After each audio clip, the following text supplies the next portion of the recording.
Chapter 1. The Funeral of a Living Man. My name is Robert. I am 55 years old. If you saw me yesterday, walking down the street in my gray Italian suit, you would have thought, there goes a successful man. You would have seen my silver hair, neatly cut by the most expensive barber in the city. You would have seen my watch, a heavy piece of gold that ticks louder than a normal clock. You would have seen my shoes, shining so bright that you could see your own reflection in them. But you would be wrong. You would be looking at a ghost, because yesterday I attended a funeral. It was a very quiet funeral. There were no black cars lining up in the street. There were no flowers, no roses, no lilies. There were no friends crying into handkerchiefs. There was no priest reading from a holy book. Why?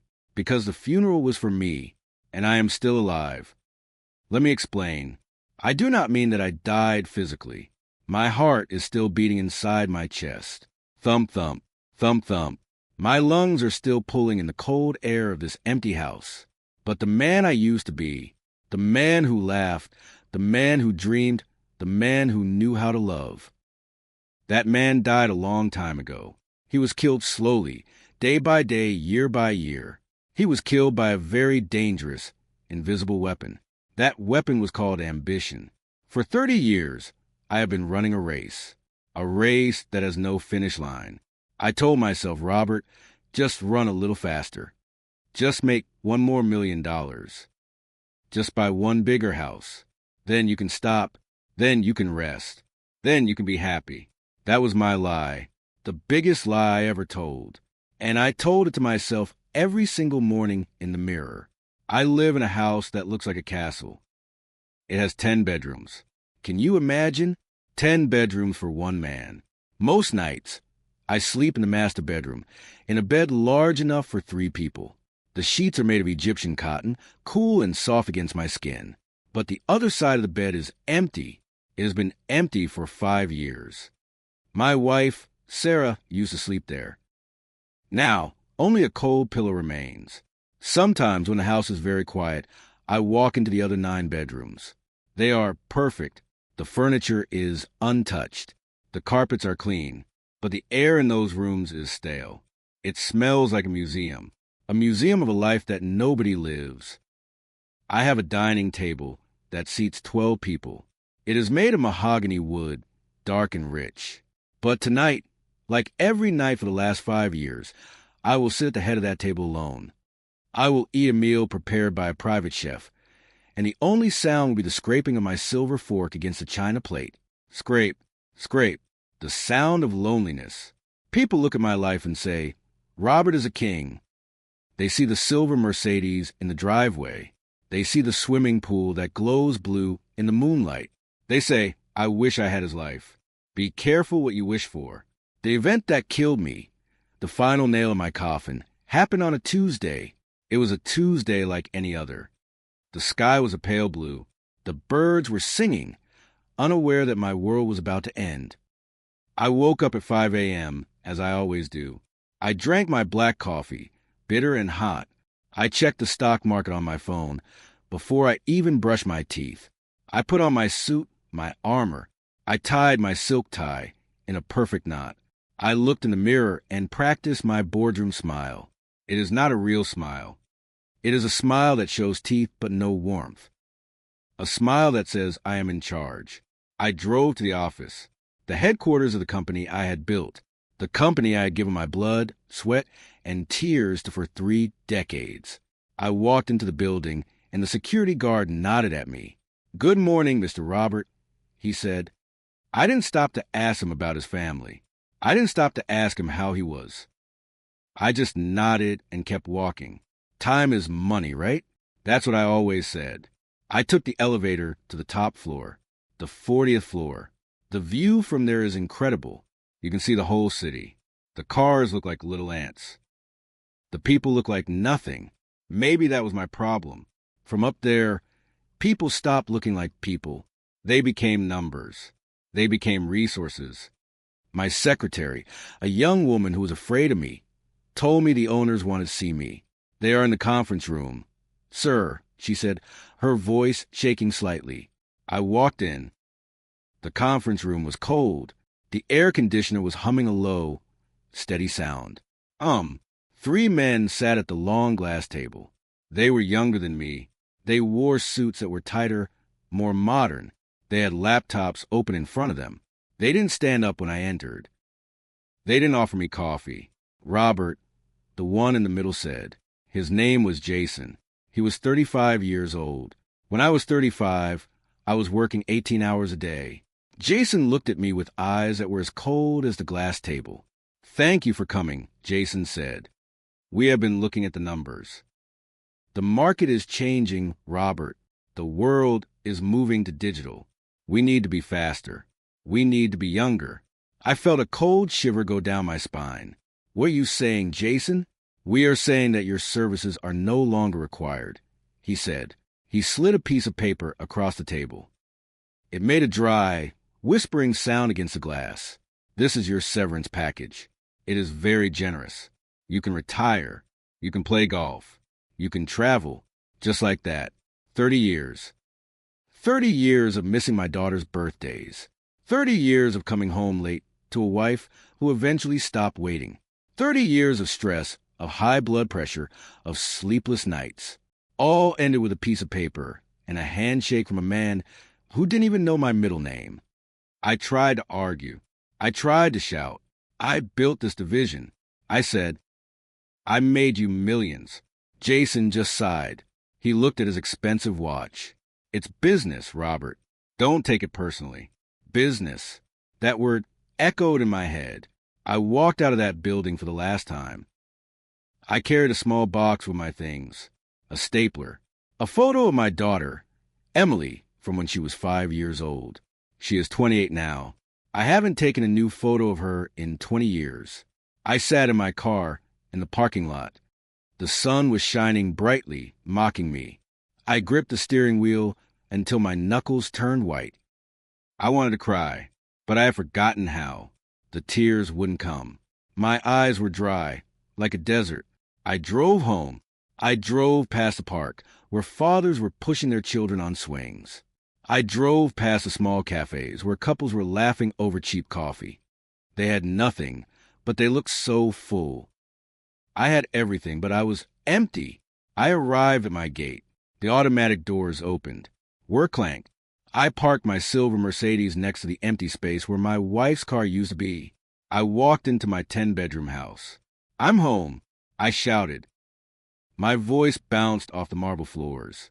Home, home, home. Nobody answered. No dog barked. No wife called out from the kitchen. No child ran to hug my legs. Just the silence, the heavy, thick silence of a golden cage. I sat down on the floor of my grand foyer, still wearing my expensive Italian suit. And finally, the dam broke. A single tear rolled down my cheek. It was hot and salty. I realized then, sitting on that cold marble floor, that I was not a rich man. I was a beggar. I had traded my life for paper. And now, the paper was all I had to keep me warm. Chapter 2. The stranger across the table after the tears on the marble floor dried. A terrifying silence filled the house. It was not a peaceful silence. It was a heavy, suffocating silence. It pressed against my ears. Buzz, buzz, the sound of nothingness. For a week, I did nothing. I sat on my expensive sofa. I stared at the giant television screen, but I never turned it on. I watched the dust motes dancing in the sunlight coming through the window. I realized that my house was not a home. A home has smells, cooking perfume, old books.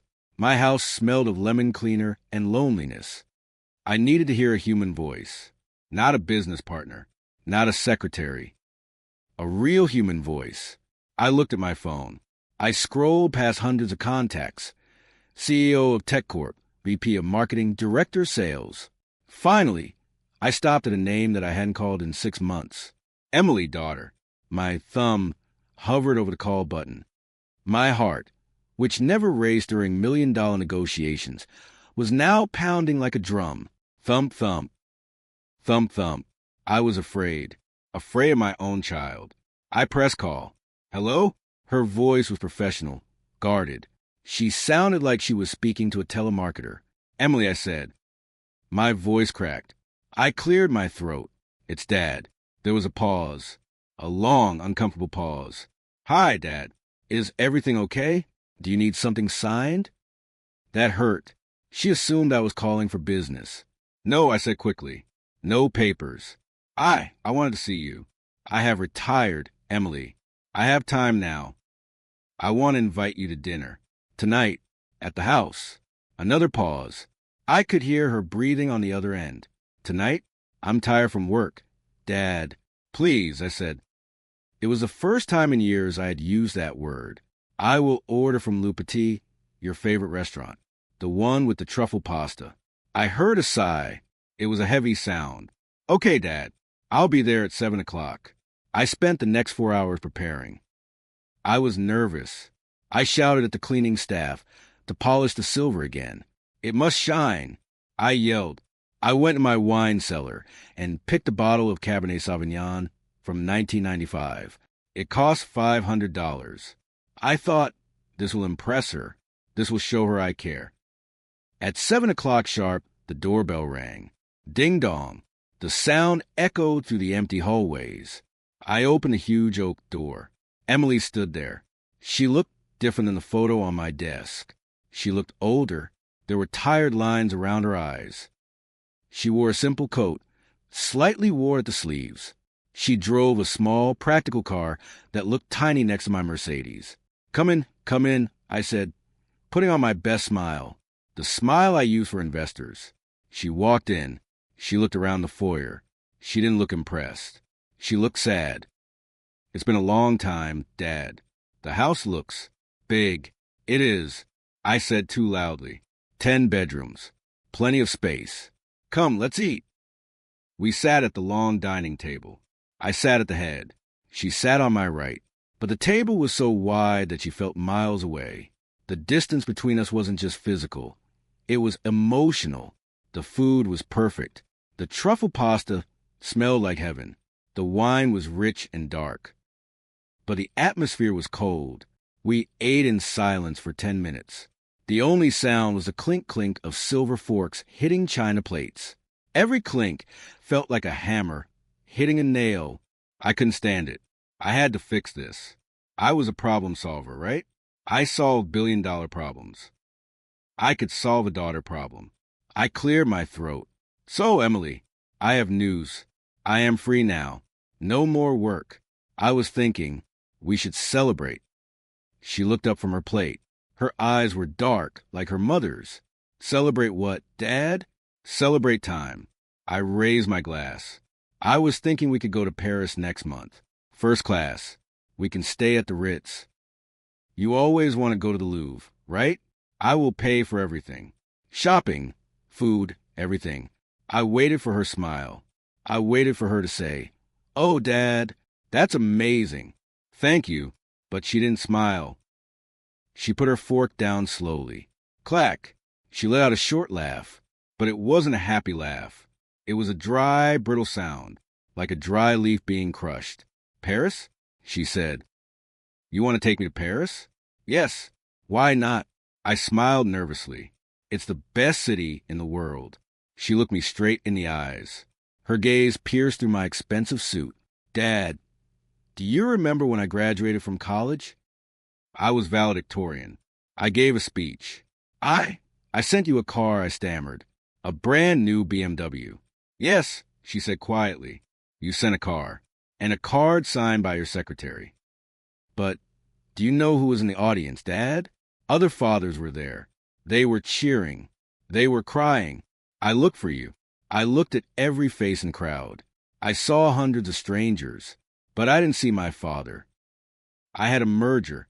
I defended myself. The Tokyo deal, it made us millions. It paid for that BMW.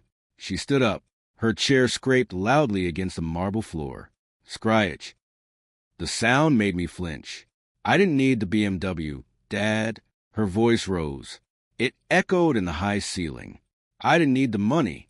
I didn't need the checks you sent when Mom was sick in the hospital. I needed you to hold my hand. I needed you to be there. I was working for you. I shouted back, standing up. I wanted you to have the best life, a life without worry. She shook her head. Tears were streaming down her face now. No, Dad, you work for your ego. You loved the applause more than you loved us. And now you think you can buy 5 years of absence with a trip to Paris? You think you can buy forgiveness with a plane ticket? She grabbed her purse. You are poor, Dad. You have millions in the bank. But you are the poorest man I know, because you have no idea what love is. Love is time, and you have no time for anyone but yourself. Emily, wait. I reached out, but she was gone. The heavy oak door slammed shut. Boom. The sound vibrated through the house. It vibrated through my bones. I stood there, alone in the dining room. The expensive food was getting cold. The $500 wine tasted like vinegar in my mouth. I looked at her empty chair. It was just a chair, wood and fabric, but it felt like a monument to my failure. I couldn't stay in that room. The luxury was suffocating me. I loosened my tie. I couldn't breathe. I walked out of the dining room. I walked through the living room, through the kitchen, through the laundry room. I just want to find a place that didn't scream money. I opened a door at the back of the house. It led to the old garage. I stepped inside. It was dark. It smelled of dust, oil, and old wood. It was the only room in the house the maids didn't clean. It was full of boxes I hadn't opened in 20 years. In the corner, covered in a gray sheet, was something large. I walked over to it. I pulled the sheet off. Dust flew into the air, making me cough. It was a workbench. My father's workbench. My father was a carpenter. He died when I was 30. He never made much money. He drove an old truck. But I remembered him whistling. I remembered his hands, rough, strong, warm. On the bench, there was an old saw. Russ was eating the metal. And next to it, a piece of wood, a half-finished toy horse. I touched the wood. It was rough. It was real. And for the first time in years, standing in the dark garage with the smell of sawdust in my nose, I felt a strange spark, a tiny light in the darkness of my soul. I picked up the saw. It was heavy. Maybe, just maybe, I could build something that couldn't be bought. Chapter 3. Blood and sawdust the next morning. The sun rose over my 10-bedroom mansion, just as it always did. But today, something was different inside the master bedroom. For the first time in 30 years, I did not reach for my Italian suit. I did not tie a silk tie around my neck. I did not put on my polished leather shoes. Instead, I opened the back of my closet. I dug through piles of expensive clothes until I found a pair of old blue jeans. They were stiff and smelled of mothballs. I found a faded gray t-shirt that I used to wear when painting the house. 20 years ago, I put them on. I looked in the mirror. The CEO was gone. In his place stood an old man with tired eyes and gray hair. I looked smaller without the suit. I looked human. I walked down the marble staircase, past the silent kitchen, past the empty dining room where Emily had left her uneaten pasta. I walked straight to the garage. The air inside was cool and smelled of dust and old oil. I walked to my father's workbench. It was exactly as I had left it the night before. The rusty saw, the hammer with the worn wooden handle, the half-finished toy horse covered in cobwebs. "Okay," I whispered to the empty room. "Let's make something." I looked around for wood. I found a stack of old pine boards in the corner. They were rough, full of knots and splinters. Perfect, I thought. I will make a box. Just a simple wooden box. How hard can it be? I built a global company. I managed 5,000 employees. A box should take me 1 hour. That was my arrogance speaking. The arrogance of a man who thought money could buy skill. I picked up the saw. It felt heavy in my hand. I placed the board on the bench. I didn't measure it. I didn't mark a line. I have a good eye, I told myself. I don't need a ruler. I started to cut. RRT, RRT. The saw got stuck. I pulled it. It wouldn't move. I pushed it harder. RRT. The wood splintered. A jagged piece flew off and hit the floor. The cut was crooked. It looked like a child had chewed on it. Damn it, I shouted. I tried again. Faster this time. Come on. I yelled at the wood. In my office, when I yelled, people moved. They worked faster. They fixed problems. But the wood didn't care. The wood didn't fear me. The harder I pushed, the more the wood resisted. Sweat started to drip down my forehead. My t-shirt was sticking to my back. My breath was coming in short, angry gasps. I grabbed a hammer and a nail. I was going to force this box together. I held the nail with my left thumb and index finger. I swung the hammer with my right hand. I was thinking about Emily. I was thinking about Michael, my competitor. I was thinking about my empty bank account of love. Whack! I missed the nail. The heavy steel head of the hammer smashed directly onto my left thumb. For a second, there was no sound. Then a sharp, blinding pain shot my arm. It exploded in my brain like a firework. Arg! I screamed. The hammer fell from my hand. It clattered loudly on the concrete floor. Clang, clang. I grabbed my throbbing thumb. It was turning purple instantly. Blood started to pool under the nail. I sank to the dusty floor, clutching my hand to my chest. Tears filled my eyes. Not tears of sadness this time, but tears of pure physical pain.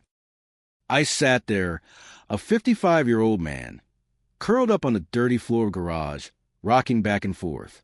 I am useless, I whispered. I am absolutely useless. I looked at my hands. These hands had signed million-dollar checks. These hands had shaken the hands of presidents. But these hands couldn't even hammer a nail without hurting me. I realized then in the real world, the world of making things, the world of creation, I was a baby. As the pain in my thumb began to turn into a dull throb, a memory came to me. I was 10 years old. I was standing in the same garage, watching my father. He was making a table. He was moving slowly. He didn't look at the clock. He didn't look stressed. He was whistling a tune. Robbie, his voice echoed in my mind. You are fighting the wood. Don't fight it. Listen to it. Look at the grain. The wood wants to be cut, but you must ask it nicely. Patience. So, patience is the sharpest tool in the box. Patience. That was the one thing I never had. I bought speed. I bought efficiency. I fired people who were too slow. But I couldn't fire the wood. I took a deep breath. I wiped the sweat and a few tears from my face with my dirty sleeve. I stood up. My thumb was throbbing, a constant reminder of my arrogance. I picked up the board again. I looked at it, really looked at it. I saw the lines of the grain. I saw the knots. I walked to the tool wall and found an old square ruler and a pencil. I measured. I marked a straight line. Scritch, scratch. The sound of the pencil on wood was quiet. I picked up the saw. This time, I didn't force it. I held it gently, like I was holding a bird. Shoo, shoo, shoo. I moved my arm in a steady rhythm, back and forth.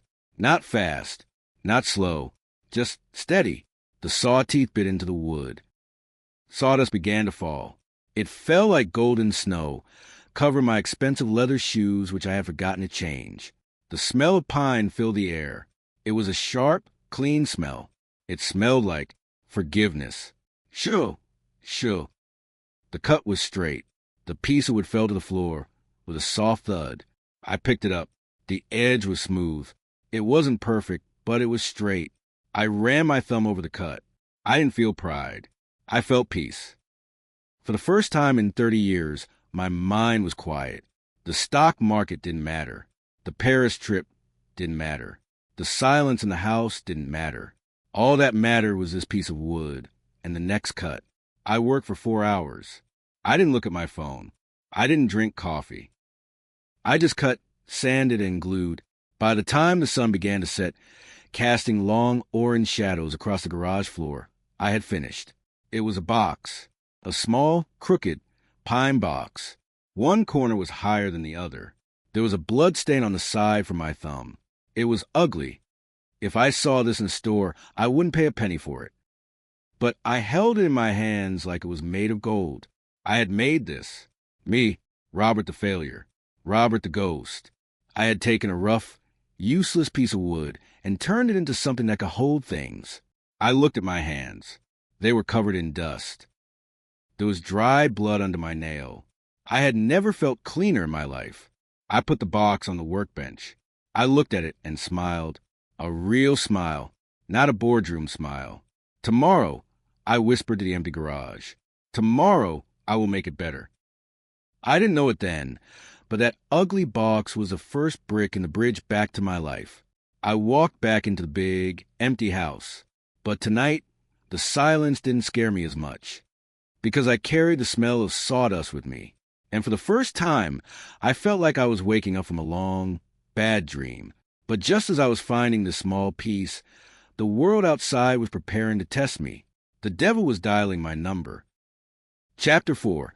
The devil calls 2 weeks past. 2 weeks of dust, sweat, and silence. I spent every morning in the garage. I woke up, drank my coffee, and went straight to the workbench. I was building a chair now. It was harder than the box. The legs had to be even. The back had to be strong. I made mistakes. Many mistakes. I threw pieces of wood across the room in frustration. I cursed, but I kept coming back. Slowly, the garage became my sanctuary. The smell of sawdust replaced the smell of expensive cologne. The sound of the saw replaced the constant ringing of phones. I was healing. Or so I thought. But an addiction does not die easily. And my addiction was power. It was a Tuesday afternoon. The sun was streaming through the dusty windows, lighting up the floating particles in the air like gold dust. I was sanding the arm of the chair. Shoo! Shoo! My mind was quiet. Then it happened. B-R-R-R-ing. B-R-R-R-ing. The sound cut through the silence like a knife. It was loud. It was aggressive. It was coming from a shelf where I had thrown my phone days ago. My heart jumped, thumped. It wasn't a normal ringtone. It was a specific, high-pitched alarm I had set for high-priority business. Only 5 people in the world had that ringtone. My hand stopped sanding. My body went stiff. A part of me, the new Robert, wanted to ignore it, wanted to let it ring until it stopped. But the old Robert, the CO, he couldn't resist. It was a reflex, like a dog hearing a whistle. I walked over to the shelf. My hands were covered in white dust. I wiped the screen. The name flashed in bright letters. Michael, competitor. I froze. Michael was the CEO of the rival company that had fought me for market share for 20 years.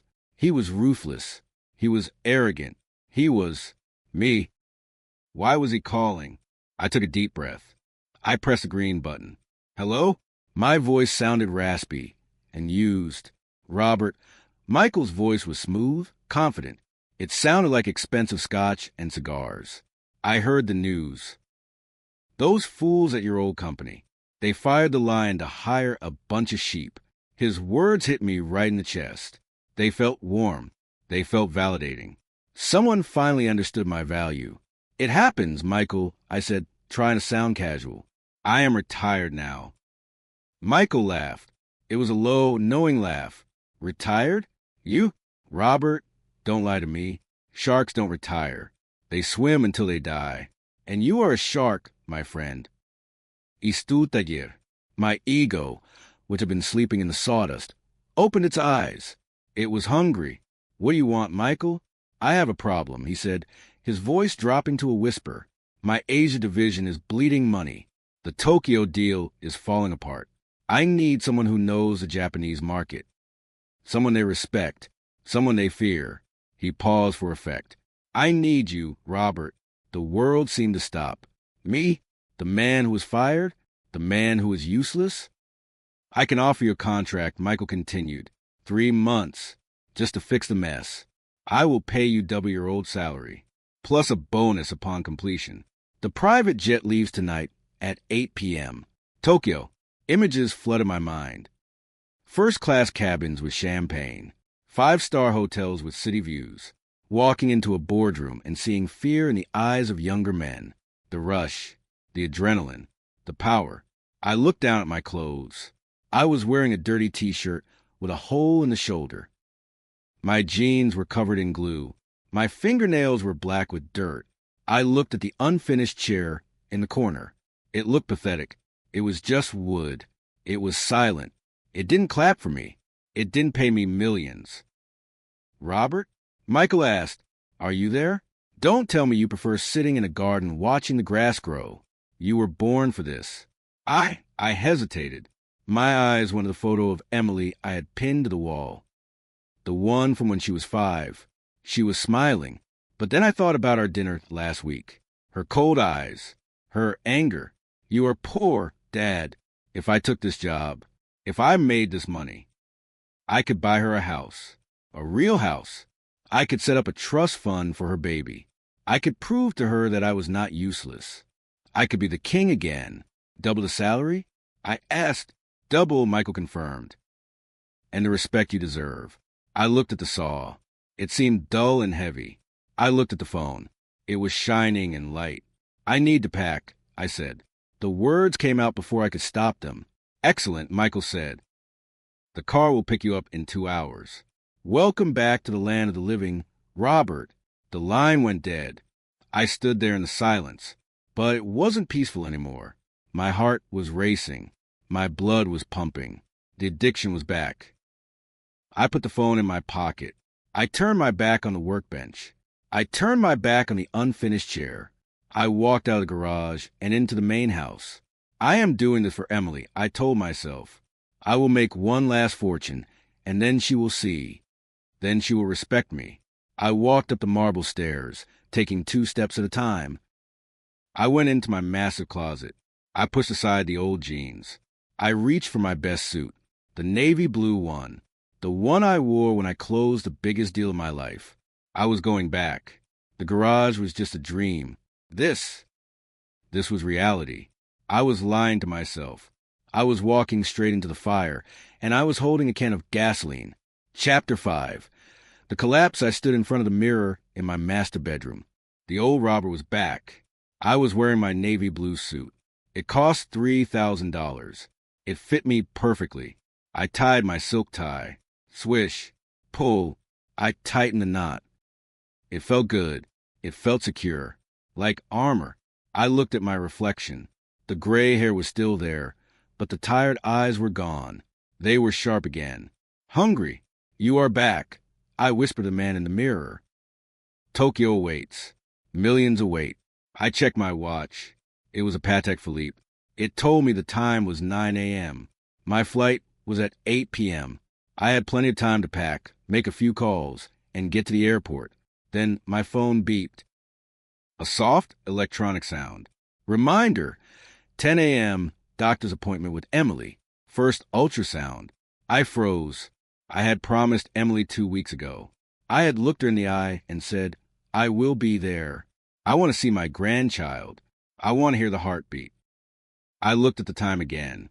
9:05 a.m. I can do both, I told myself. I can go to the doctor, spend an hour there, and then come back to pack for Tokyo. Yes, I am a manager. I can manage time. But then my phone rang again. It was Michael. "Robert," he said, his voice urgent. "The Japanese investors are on the line. They want to speak to the new consultant. They want to hear your voice before they sign the deal. It is critical. Now," I asked, "Michael, I have an appointment." "Cancel it." Michael snapped. "This deal is worth $50 million, Robert. Are you going to lose $50 million for a checkup? You can see the baby later." "The baby isn't going anywhere. The baby isn't going anywhere." Those words echoed in my head. He was right. It was just a doctor's visit. I could see the pictures later. But this deal, this was once in a lifetime. "Okay," I said. "Put them through." I sat down at my desk. I opened my laptop. I started talking. "Gentlemen," I said, my voice strong and commanding, "let me tell you why you need to sign." I became the shark. I forgot about the garage. I forgot about the sawdust. I forgot about the clock. I talked about margins. I talked about profit. I talked about cutting costs. I felt powerful. The adrenaline was pumping through my veins like a drug. When I finally hung up, I felt exhausted but triumphant. They agreed. I whispered, "I did it." I looked at my watch. It was 11:30 a.m. My blood ran cold. The appointment was at 10 o'clock. No, I grabbed my car keys. I ran out of the house. I didn't even change out of my suit. I jumped into my Mercedes and drove. I drove fast, too fast. I ran 2 red lights. My hands were shaking on the steering wheel. I arrived at Emily's small house. Her car was in the driveway. I ran to the door and knocked. Bang, bang, bang. Emily, it's Dad. The door opened, but not wide. Emily stood there. She was still wearing her coat. Her face was pale. Her eyes were red and swollen. I'm sorry, I gasped out of breath. The investors, they called. It was $50 million. Emily. I couldn't hang up. She looked at me. She didn't scream. She didn't yell. She looked at me with sadness so deep it terrified me. You put on the suit, she whispered. She looked at my expensive tie. She looked at my shiny shoes. I promise you, Dad, I told you this was important. I know, and I am here now. I tried to step inside. She blocked me. It's too late, she said. Her voice broke. I heard her heartbeat, Dad. It was strong. Thump, thump, thump, thump. It was the most beautiful sound in the world. And I heard it alone. Everyone else had their husband or their father. I sat there in the empty chair. Alone. Emily, please. Go to Tokyo, Dad, she said. Tears streamed down her face. Go make your millions. That is who you are. You are a businessman. You are not a father. And you never will be. She closed the door. Click. The lock turned. I stood on the porch. The sun was shining, but I felt freezing cold. I walked back to my car. My legs felt heavy like lead. I sat in the driver's seat. I didn't start the engine. I just stared at the steering wheel. What have I done? Suddenly, a sharp pain shot through my left arm. It felt like someone had stabbed me with an ice pick. I grabbed my shoulder. The pain moved to my chest. It wasn't a dull ache. It felt like an elephant was sitting on my rib cage, crushing me, squeezing the air out of my lungs. My vision blurred. Black spots danced in front of my eyes.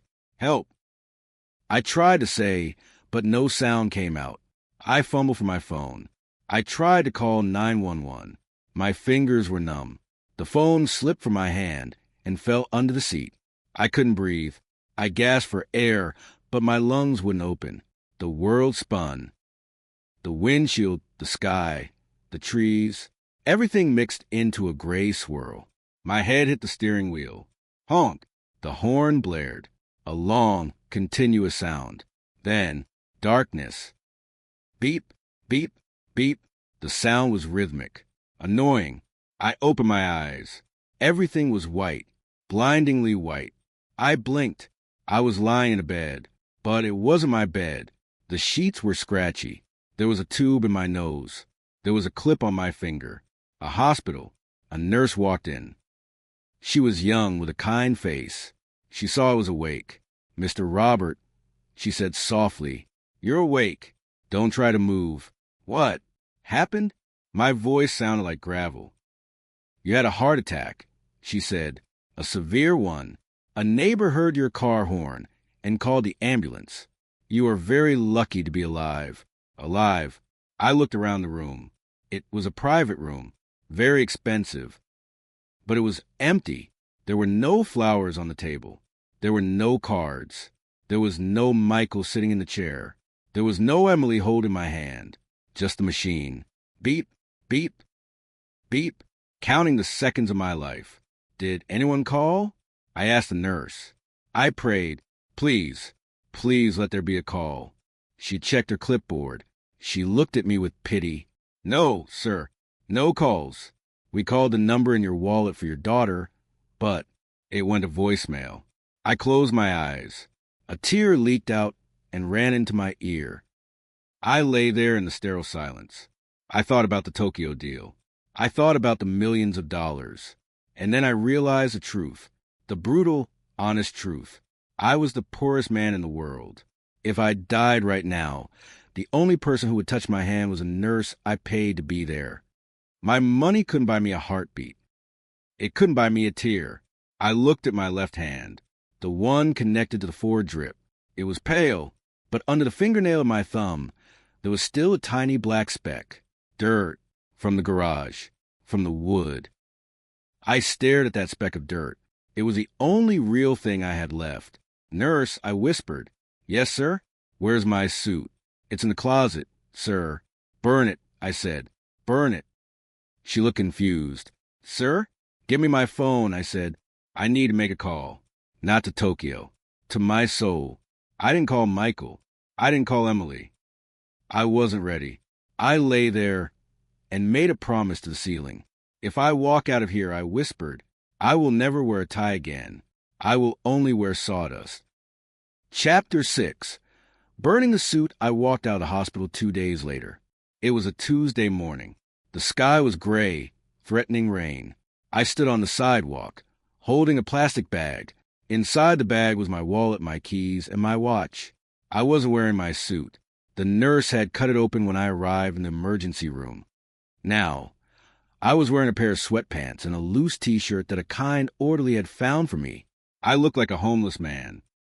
I didn't call a limousine. I didn't call a driver. I called a taxi. When the yellow cab pulled up, the driver looked at me suspiciously. "Where to, buddy?" "100 Oak Ridge Drive," I said. He whistled. "The big mansions on the hill?" "You work there?" "I live there," I said softly. He laughed. "Sure, buddy. And I'm the president." I didn't argue. In his eyes, I was nobody. And he was right. The Robert who commanded respect was gone. The Robert who sat in the back of this taxi was just a tired old man with a scarred heart. When I arrived home, the house was silent, as always, but this time, the silence didn't feel like an enemy. It felt like a blank canvas. I walked into my bedroom. I opened the closet. Rows of suits hung there like soldiers. Black, gray, navy blue. Silk, wool, cashmere. Thousands of dollars of fabric. I took them all out. Every single one. I carried them in armfuls to the backyard. I piled them into the old metal fire pit near the swimming pool. It was a mountain of expensive cloth. I went back inside and grabbed a bottle of lighter fluid from the kitchen drawer. I stood over the pile. I looked at the navy blue suit on top. The one I had worn for the Tokyo deal. The one I had chosen over my daughter. "Goodbye," I whispered. I squeezed the lighter fluid. Squirts. The smell of chemicals mixed with the smell of rain. I struck a match. The flame flared orange and blue. I dropped it onto the pile. Whoosh. The fire caught instantly. Silk burns fast. Will burn slow. I watched as the flames ate the sleeves, the lapels, the pockets. I watched my armor turn into black ash. The smoke rose into the gray sky, carrying away my ego. As I watched the fire, my phone rang. It was Michael. I knew why he was calling. The Tokyo deal. The contract. The millions. I picked up the phone. I didn't wipe the soot from my hands. "Robert," Michael shouted. "Where the hell are you? The investors are waiting. The jet is on the runway. Are you insane?" His voice sounded tinny, small, like a mosquito buzzing in my ear. "I'm not coming, Michael," I said. My voice was calm. "Steady." "What?" He sounded shocked. "Robert, listen to me. This is $50 million. $50 million. You can buy an island. You can buy a new life." I looked at the fire. The navy blue suit was gone. Just a skeleton of ash remained. "I can't afford it." "Michael," I said. "Afford it? We are paying you." "No," I said. "The price is too high. It cost my soul. It cost my daughter. It cost the last beat of my heart." "You're crazy," Michael spat. "You're a fool, Robert. You will die poor and forgotten." "Maybe," I said, "but I will die free." I hung up. I threw the phone into the fire. I watched the plastic melt. I watched the screen turn black and bubble. The connection to my old life was severed. I stood there until the fire died down. The rain started to fall. Drip, drop. It cooled my face. It washed the soot from my hands. I went back inside. I didn't shower. I went straight to the garage. I needed wood. Not pine this time. Pine was for practice. I needed something strong, something that would last forever. I drove my truck, not the Mercedes, the old pickup truck I used for gardening, to the lumber yard. I walked through the aisles of wood. I touched the oak. I touched the cherry. Then I saw it. Walnut. It was dark, rich, and heavy. It had a grain that looked like flowing water. It was expensive, but not in the way a suit is expensive. It was valuable because it had grown for 50 years. It had survived storms. It had stood tall. This one, I told the yard manager. That's a fine piece of timber, he said. Making a table? No, I said. A rocking chair. For my granddaughter. He smiled. Lucky girl. I loaded the heavy wood into my truck. My arm ached where the 4-needle had been. My chest felt tight, but I felt strong. I drove home. I carried the wood into the garage. I placed it on my father's workbench. I ran my hand over the rough surface. Okay, I whispered to the wood. I am sorry for before. I was arrogant. I was in a hurry. Now, I have time. Teach me. I picked up the plane. Eschike. I took the first shaving. It curled up like a ribbon. It smelled of earth and history. I started to work. I didn't think about the $50 million I had just burned. I didn't think about Michael. I thought about Emily. I thought about the baby girl growing inside her. I imagined her small body. I imagined her needing a place to rest, a place that was safe, a place that was made with love, not money. I worked until my muscles burned. I worked until the sun went down. I worked until the only light in the garage was the single bulb hanging from the ceiling. I was no longer a CEO. I was no longer a shark. I was a grandfather, and I had a job to do. Chapter 7. The chair of memories of garage became my world. For 6 weeks, I didn't turn on the TV. I didn't check the stock market. I didn't wear a watch. I measured time by the rising and setting of the sun and by the pile of shavings on the floor. Walnut is a hard wood. It fights back. It doesn't want to be shaped. It wants to stay a tree. Every morning, I woke up with my hands stiff and aching. My fingers, once soft and manicured, were now covered in cuts and calluses. I had a blister on my palm the size of a coin, but I didn't mind. The pain was real. It was honest. It was better than the headache of a boardroom meeting. I was building a rocking chair. Not just any chair. A chair for a mother and a child. It had to be strong enough to hold them, but gentle enough to rock them to sleep. I worked slowly. S-H-K, S-H-K. The sound of the hand playing was my meditation. I thought about Emily while I worked. I thought about the times I missed. Her 5th birthday party. I was in London. Her high school play. I was on a conference call. Her graduation. I sent a car. With every stroke of the sandpaper, I whispered, I'm sorry. Scritch scratch. I'm sorry. Scritch scratch. I am sorry. One afternoon, disaster struck. I was cutting the left rocker, the curved piece of wood that allows the chair to move. I was tired. My hand slipped. Zap! The saw cut too deep. The curve was ruined. I stared at the ruined piece of wood. The old Robert would have thrown it across the room. The old Robert would have screamed. The old Robert would have fired someone. But there was no one to fire. Only me. I took a deep breath. I picked up the piece of wood. It's okay, I said softly. We can fix this. I didn't throw it away. I carefully cut a new piece of walnut. I glued it into the gap. I clamped it tight. I waited for it to dry. Then I sanded it down until the seam was invisible. It took me 3 extra days. But when I ran my finger over the repair, I felt proud. It wasn't perfect, but it was strong. It had a scar, just like me. Finally, after 40 days, the chair was done. I rubbed it with linseed oil. The dark wood drank the oil and began to glow. It looked warm. It looked alive. The grain swirled like chocolate and honey. I turned the chair over. On the bottom of the seat, where no one would see it, I took a small knife. My hand shook a little. I carved a message into the wood. For Emily and her little girl. With all the time I have left, love, Grandpa. I blew the dust away from the letters. It was my contract, my promise. I loaded the chair into the back of my old pickup truck. It was heavy. My heart felt even heavier. I drove to Emily's house. It was a cloudy Tuesday afternoon. I didn't call ahead. If I called, she would say no. I pulled into her driveway. Her car was there. I sat in the truck for 10 minutes. My hands were sweating on the steering wheel. I had negotiated deals worth billions of dollars with tough men in suits. I had never been scared. But now, facing my own daughter, I was terrified. What if she slams the door? What if she hates it? What if she hates me? I took a deep breath. Courage, Robert, I whispered. I got out. I lifted the chair.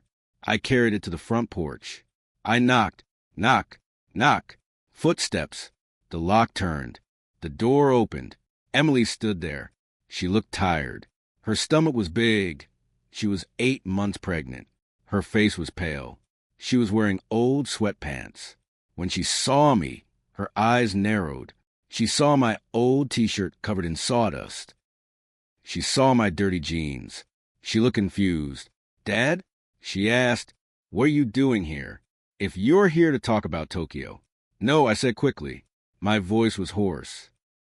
No Tokyo. No business. I stepped aside so she could see the chair sitting on the porch behind me. I brought you something, I said. She looked at the chair. It sat there, dark and gleaming in the gray light. The rockers were perfectly curved. The back was tall and smooth. She frowned. A chair? Yes, I said. For the baby. For you.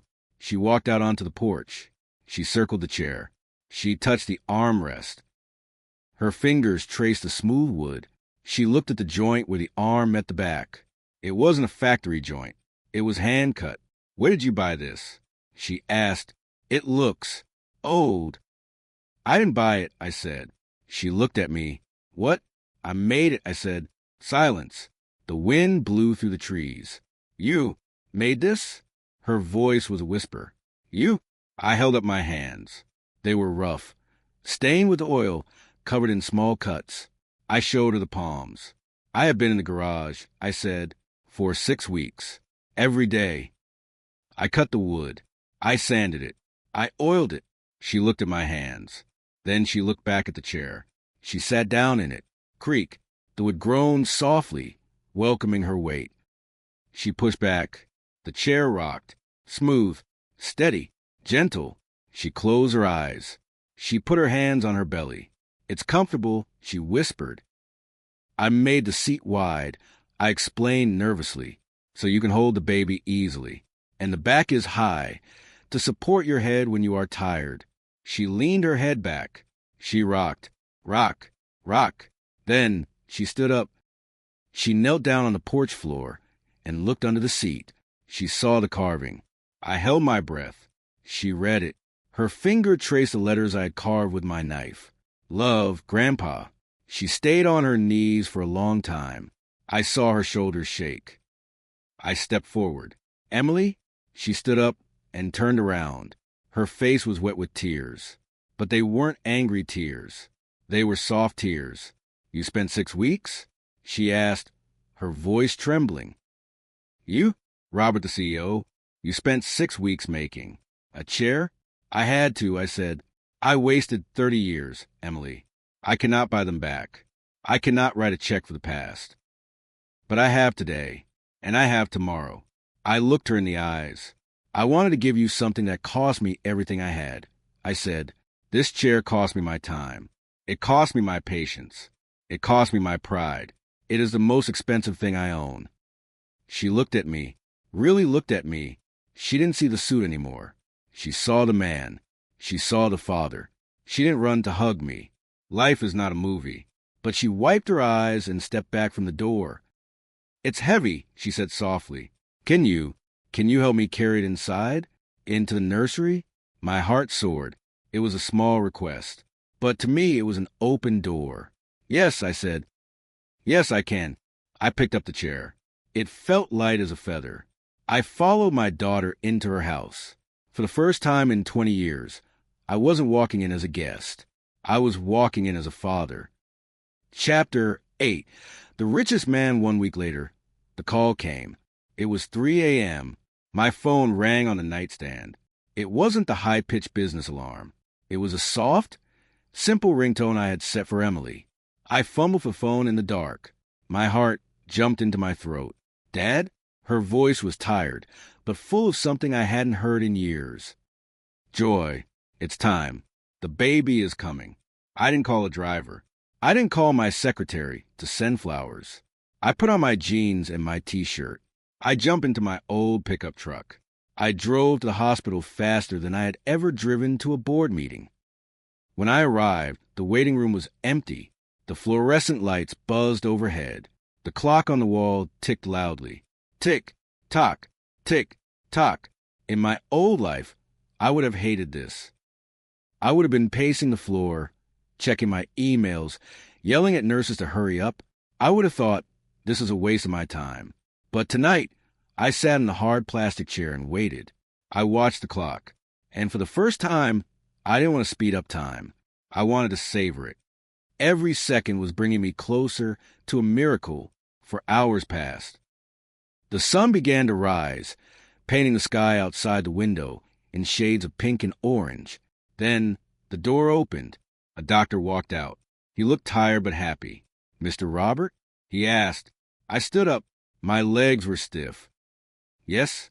Congratulations," he said. "You have a granddaughter. She is healthy. Emily is resting. You can go in." I walked down the hallway. My footsteps echoed on the linoleum floor. My hands were shaking. I put them in my pockets to hide them. I opened the door to room 304. The room was quiet. Emily was lying in the bed, her face pale but glowing, and in her arms, wrapped in a pink blanket, was a tiny bundle. Emily looked up. She saw me. She smiled. A real smile, not a polite smile, not a daughter-to-father smile. A mother-to-grandfather smile. "Hi, Dad," she whispered. "Come meet Sarah." "Sarah." I walked over to the bed. I looked down. She was tiny. Her face was red and wrinkled.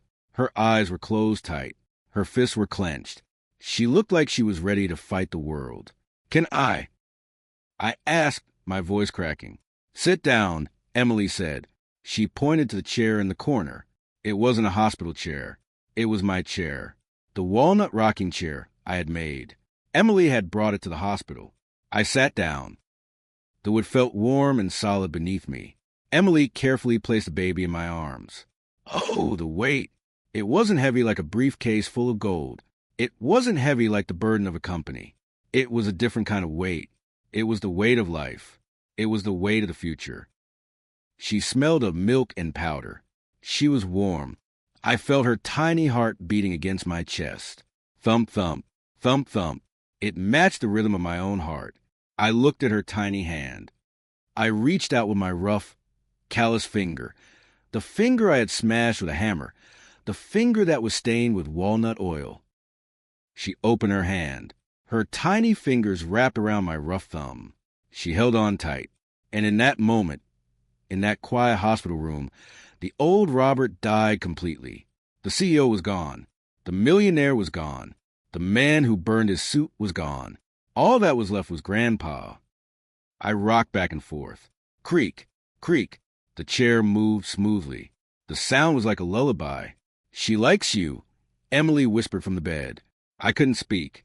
Tears were streaming down my face, dripping onto my old t-shirt. I didn't wipe them away. I let them fall. They were the baptism of my new life. I looked at Emily. "I'm sorry I choked out. For everything I missed. For every birthday. For every tear you cried alone." Emily reached out and touched my arm. "You're here now, Dad. That's all that matters. You're here now." We sat there for an hour, just rocking, just breathing. I thought about Michael, my competitor. He was probably in Tokyo right now, signing the $50 million deal. He was probably drinking expensive champagne in a penthouse, surrounded by people who didn't care about him. He had the money. He had the power. But he was poor. And me? I was sitting in a hospital room, wearing dirty clothes, with a bank account that was getting smaller every day.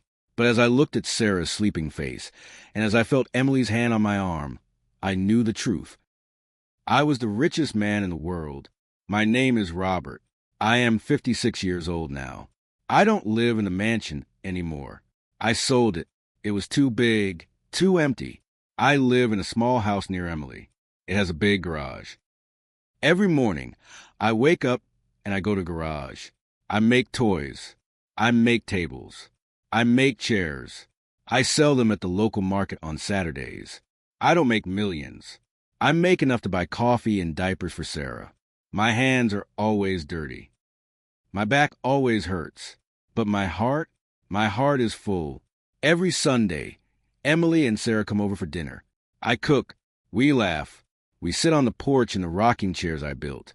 We watch the sun go down. I still have a scar on my thumb from a hammer. Sometimes, Sarah asks me about it. Grandpa, what happened to your thumb? She asks, touching the white line on my skin. I smile and pick her up. That, I tell her, is the price of my freedom. That is the mark of the day I woke up. If you are listening to this story, if you are sitting in your office late at night, if you are missing your child's soccer game because of a deadline, if you think money will buy you a happy ending, please listen to me. Go home. Burn the suit if you have to. Quit the job if it's killing your soul. Because at the end of your life, nobody will remember your title. Nobody will remember your salary. They will only remember if you were there. Don't wait until you have a heart attack to find your heart. Don't wait until the funeral of your living self. Be rich in time. Be rich in love. Be rich in memories. Because that is the only currency that matters in the end. This is my story. And now it is yours. Please don't forget to like, share, and subscribe to our channel, English for a Day. Click the bell icon to get notified of new stories. See you in the next video. Because that is the only currency that matters in the end. This is my story. And now it is yours. Please don't forget to like, share, and subscribe to our channel, English for a Day. Click the bell icon to get notified of new stories. See you in the next video.